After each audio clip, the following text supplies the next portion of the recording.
Hi hello friends. Centre of happiness, மகிழ்ச்சியின் மையப்பகுதி நிச்சயம் நம்ம உள்ளத்தில் தான் இருக்குது.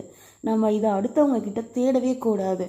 நம்ம மகிழ்ச்சியாக இருந்தாலோ அல்லது நம்ம நேர்மையாக இருந்தாலோ அதை கெடுக்கிறதுக்குன்னே மற்றவங்க நம்ம மீது நிறைய பழிச்சொற்களை பேசுவாங்க.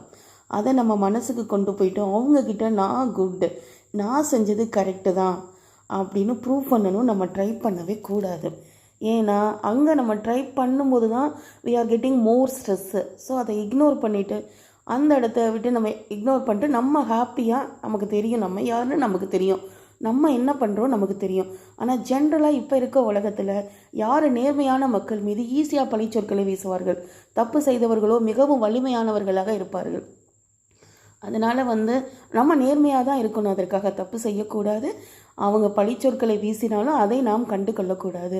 மகாத்மா காந்தியை பற்றி நமக்கு தெரியும். ஆனால் மகாத்மா காந்தியை பற்றியே மிக தவறான கருத்துக்களை ஒருவர் ஒரு நீண்ட கடிதத்தில் எழுதி அனுப்பினார். மகாத்மா காந்தி அந்த கடிதத்தை முழுமையாக படித்துவிட்டு கடைசியில் அதில் மாட்டி வைத்த குண்டூசியை மட்டும் எடுத்து வைத்துக்கொண்டு கடிதத்தை கிழித்து அப்படியே குப்பை தொட்டியில் வீசினார். என்ன அவர் சிரித்துக்கொண்டே சொன்னார், இந்த கடிதத்தில் நமக்கு பயனுள்ளதாக இருந்தது இந்த குண்டூசி மட்டுமே. ஸோ அவங்க நம்மளை தப்பாக இவ்வளோ எழுதியிருக்காங்களே அப்படின்னு அவர் ஸ்ட்ரெஸ் ஆகலை, கோபப்படலை, ஜஸ்ட் இக்னோர் இட். அதே மாதிரி பல நேரங்களில் நமக்கும் நடக்கும். கர்ம வீரர் காமராஜரோ அவர் எவ்வளவு நேர்மையானவர் என்று இந்த உலகத்துக்கே தெரியும். அவரை பற்றியும் நிறைய அவதூறுகள் பேசினார்கள். நேர்மையற்ற முறையில் அவர் நிறைய சொத்து சேர்த்து வைத்துள்ளார் என்று பரப்பினார். அதற்கு காமராஜரோ சிரித்துக்கொண்டே பதில் சொன்னார், நான் சொத்து சேர்த்து வைக்கவில்லை என்று இவங்களுக்கு ப்ரூவ் பண்ணணுங்கிற அவசியம் கிடையாது. I know about my self.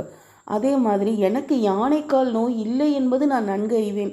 எனக்கு யானைக்கால் நோய் இல்லை என்று எல்லாரிடமும் என்னோடது காலை தூக்கி காட்ட வேண்டிய அவசியம் எனக்கு கிடையாது அப்படின்னு கர்ம வீரர் காமராஜர் பதில் சொல்லியுள்ளார்.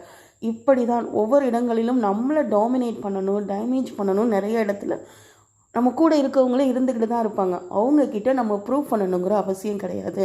நம்மளுடைய வேலையை, நம்மளுடைய கடமையை செம்மையாக பார்த்துட்டு நம்ம போய்கிட்டே இருக்கலாம். அதை எப்போ மைண்டுக்கு இப்படி நம்மளை சொல்லிட்டானே, நம்ம என்ன இப்படியா அப்படியா நம்ம அதை யோசித்தோம்னா டெஃபினட்டாக வி வில் கெட் ஸ்ட்ரெஸ்ஸு. அதை அவாய்ட் பண்ணிவிட்டு நாம் ஹாப்பியாக இருப்போம். தேங்க்யூ.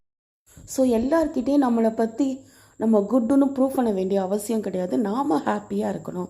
Thank you all.